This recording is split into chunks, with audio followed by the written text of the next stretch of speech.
Hello chess friends and welcome to your of Chess channel and welcome to another spectacular gameplay by the latest version of Stockfish, the powerful Stockfish 16. Today we see the fish battling it out against another top engine Obsidian in a crazy advanced variation of the Caro-Kann defense, and I think the Caro-Kann defense is a solid opening, but there are certain points, there are certain squares, there are certain pawns that are vulnerable in black's position, and that's what I liked about this game, because Stockfish will expose here the common weaknesses of the Caro-Kann defense with immortal crazy tactics all over the board, with beautiful tactical sequences and really brilliant middle game strategy. So in my opinion, really a beautiful performance again by Stockfish 16. So let's see now what happened with the white pieces. The fish opened with move e4. We have c6 by Obsidian, the Caro-Kann, d4, d5, e5, the advanced variation, getting of course a space advantage in the center of the board. We have now the Botvinnik-Carls variation with c5, knight to f3, we have e6, and now after move c3, Stockfish of course plays a solid structure around the square d4 and still continues with the powerful space advantage in the center of the board. Knight to c6, bishop to d3. This bishop is of course the most powerful bishop, the most powerful minor piece of white in the continuation of the game. If black castles in some lines, there are even some Greek gift tactics after bishop to h7. So h7 I think is also a vulnerable square in black's camp. We have knight from g to e7, kingside castling, c takes d4, c takes d4. Now comes knight to f5, and as I said, after this move, okay, we're getting attacked twice now by both of these knights, and I would not recommend you maybe here to take the knight on f5, because as I said, your light square bishop is your most valuable piece in the continuation of the game. So that's why after e takes f5, okay, black has now this double pawn structure, but I think black can play a solid position after bishop to e6, maybe even play h6 g5. Bishop, the dark square bishop is perfectly fine. So if you want to maybe give up here a bishop for a knight, do it like this, like Stockfish did with bishop to e3, because the dark square bishop is also a good active piece. But when we watch now the pawn structure in the center of the board, you see you have many pawns on dark squares, so that's why the dark square bishop doesn't have such a great activity like the light square bishop. So that's why giving up the dark square bishop here is perfectly fine. Knight to e3 here by Obsidian, and now after f takes e3, we have now a new strategic element. We have now also the open f file. So we have now this target f file is open, so we can include maybe the queen into the game. So suddenly I think the position is getting more and more dynamic. We have bishop to d7. Look at this bishop is not good, simply blocked out by its own pawn structure. We have a3, bishop to e7, and now knight to c3 here by Stockfish 16, casting, knight to e2, trying now to improve the minor piece activity, trying to get it on f4, maybe if possible even on h5. Obsidian is trying now to crack the position, to crack the pawn chain here, but Stockfish plays now a very important move, queen to b1. Forces basically the move f5, because as I said, this light square problems were obvious in black's position here on the king side, but now after move f5, okay, you have solved now the tactical problems on the light square diagonal, but basically you're locked out your bishop through the whole game. Now the bishop, the light square bishop, is just a tall pawn. It's not participating in the game at all. In this static blocked out positions like this, I think the knights are really valuable, because they will reroute, they will find eventually good squares on the board because they're flexible pieces. So it's not so important, I think, to have a bishop here in this types of position. So here we have queen to e1, mission accomplished. Stockfish locked out now diagonal, and is trying of course to include now the queen into the attack. We have g5 by Obsidian, and now h3, knight to a5, and now a good move here by the fish, h4. Many of us wouldn't dare to play this move, because you can maybe be annoyed by the possibility of g4. For instance, if g takes h4 happens, then we have this square. Knight to f4 is going to happen from this square. Again, the knight has powerful attacking chances, has many attacking squares. But after move h4, obviously here Obsidian went with this line, g4, and now Stockfish plays an amazing knight to g5. I think it's a beautiful motif that we should know in this type of position, that it's actually possible to play like this.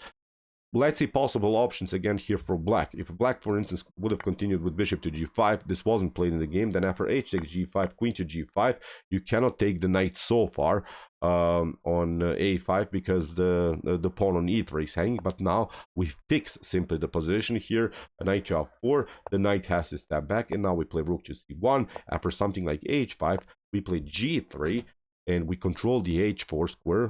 Black cannot advance anymore the pawn to h4. We will eventually play the move king to g2, rook to h1, and suddenly, in the beginning, it seems so that black has an advantage on the king side. Actually, now it's a little bit turning here. Now white has great attacking chances. King to g2, rook to h1, rook to h4, doubling up maybe the rooks. Look at this. This bishop is still a bad piece. This bishop is perfectly fine. Knight is centralized. So although up a pawn, strategically, I would say black is simply lost here. So after move knight to g5, that's why h6 by Obsidian, and it seems so that the knight is trapped, but Stockfish shows now the beautiful mean plan here that Stockfish prepared. Knight takes e6, sacrificing simply the piece, and suddenly look at this. The pawn structure is cracked here, so I would say the e6 is sort of a vulnerable square in the Caro-Kann defense, also in the French defense. If you're familiar with the French defense, sometimes also the position is broken around the square e6. Look at this. This bishop is now just, again, a tall pawn. Now Stockfish has, of course, the opportunity to play knight to f4. And it's a perfect square for the piece. We have bishop to d7. Stockfish fixes now the structure with the move g3. Knight to d5 is, of course, not good immediately here because of bishop to h4. And actually, knight to d5 doesn't bring you so much because you are activating, again, your opponent's lie square bishop. You don't want to do that. The lie square bishop is out of game.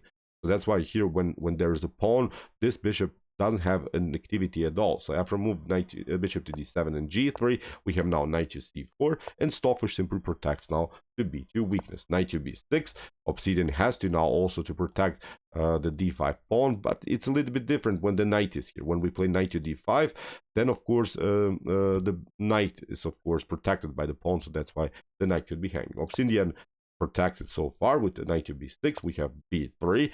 Never ever allow again this knight to hop on c4. We have queen to e8 and now queen to a5, simply putting more pressure against the weak pawn on d5. But you see, Stockfish is not going immediately for this pawn. Stockfish is announcing the possibility to play against this pawn on d5. So far, of course, we have bishop to d8 here, and Obsidian can protect it because, as I said, knight to d5 immediately would be a little bit too risky. Look at this, knight to bishop to e6. You play something like knight to f4. Now the knight is coming here on d5. You have to step back. We take, and now suddenly the lie square bishop could come into the game here. Maybe with bishop to d5, bishop to b6 is coming. Suddenly the bishop pair is opened, and not a good continuation, I would say here, for white. So that's why after bishop to d8, Stockfish keeps it calm, plays, of course, first of all, improvement. Here we have a4, we have queen to f7, now queen to d2, a5, and now rook to c1, occupying, of course, the only open file that's on the board. So what should black do? If you try here rook to c8 to compete on the c file, this wouldn't be so good, because after rook to c8, knight to c8, now this pawn can be taken. You cannot take the knight because of bishop to c4. Again, messed up position. You could maybe try bishop to c6, but then knight to f4, again d5, e6, and similar stuff. I think the position would collapse here for black. Although up a piece, very tough to play now here for the Obsidian chess engine. After rook to c1, we have king to g7, getting at least out of this potential lie square mess that we have seen. Many tactics were possible when the queen and the king are lined up on the lie squares. We have a rook to c5 by the fish, putting more pressure against the a5 weakness. A rook to c8, and now Stockfish simply takes it. Good move, because there are not so many good discoveries. Here you could maybe try knight to c4, but then we take. You again maybe can take out this one. We'll simply take two minor pieces for the rook. I think not a good continuation. And again, here for black. After rook to a5, we have king to g8. Obsidian doesn't have good moves, believe me or not. The position is paralyzed here for black. Black doesn't have access to any squares. If you move the knight, of course, then the pawn is hanging. If you move something else, maybe the bishop, then this pawn could be rolling here, and it could be very dangerous. So Obsidian is trying to repeat moves. Stockfish improves now, first of all, the position of the king. We have bishop to e7, bishop to b5. Good move by Stockfish. Is trying to get, finally, the rook here on the b file and hit simply also the knight on b6. We have bishop to e6, queen to e1, rook to b8, bishop to f1, bishop to d7. And again, Stockfish is trying to trade off the light square bishop. We have bishop to e6, Stockfish retreats to d3, bishop to d7, queen to d2, rook from b to c8, and now again, Stockfish is trying to trade off the pieces. Obsidian again covers the b5 square, and after bishop to d3 and h5, now again bishop to b5. So Stockfish is also now searching for opportunities, but now after move bishop to e6, Stockfish, after the last move bishop to f1, now bishop to d7, finally goes with a rook to a7. Simply hits the weak b7 pawn. And what should black do? Here, Obsidian tries to play a rook to b8. If you try here bishop to c6, this wouldn't be so good because these pawns are rolling. The knight is attacked, and again, you lose the side of tempo. This pawn is rolling for knight to d7, b4, and b5, I think, wins the game immediately here for white. White simply has a dynamic opportunity here on the queen side. That's why instead of this move bishop to c6, Obsidian went with rook to b8, tries of course to protect this pawn in a different way, but Stockfish continues. Now with bishop to g2, we have now bishop to c6, and now again b4 is working, because if you play now bishop takes a4, we have this one, rook takes a4, knight to a4, and then bishop to d5 wins simply the queen. Great tactics here by Stockfish, and this was the most important plan here, to have these two mobile pawns connected, to let them roll here on the queen side. We have knight to c8 by Obsidian, we have rook to a5, knight to b6, b5, kicking away the bishop, bishop drops back, and now again rook to a7. We have bishop to e6. Look how cramped, how messed up this position by black is. You cannot activate your pieces at all. You're up a piece, but your pieces don't have any attacking chances, no escape routes, no further progress. These are just paralyzed pieces in black's camp. So after move queen to a2, Stockfish puts more pressure against the d5 weakness. So you see, it's all about d5, but Stockfish is waiting when it's time to take out the d5 pawn. We have rook from f to d8, rook to c2, occupying again the c file, and now knight to c8. Stockfish says this shouldn't be a good move. Stockfish says that you should maybe play knight to c4. But again, look at this. a5 is coming, a6 and similar stuff. The 7th rank could be open. Maybe this was one of the ways to go here for black, to somehow block out the position on the queen side. But after knight to c8, Stockfish plays another brilliant move, b6.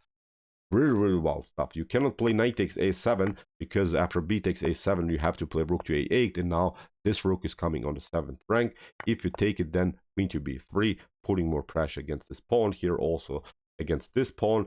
You try maybe rook to a5 to protect it, but now we take out this one. Queen to c6 is going to happen. You cannot move any of these pieces.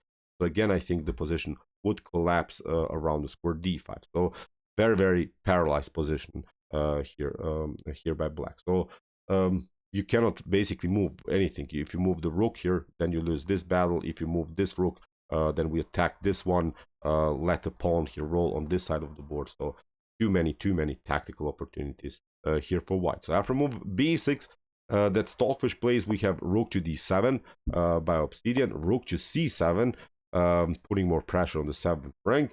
Bishop to d8, Obsidian is trying to battle, and now rook takes d7, queen to d7, and now finally knight takes e6. Very well stuff. You cannot take, of course, because of bishop to d5.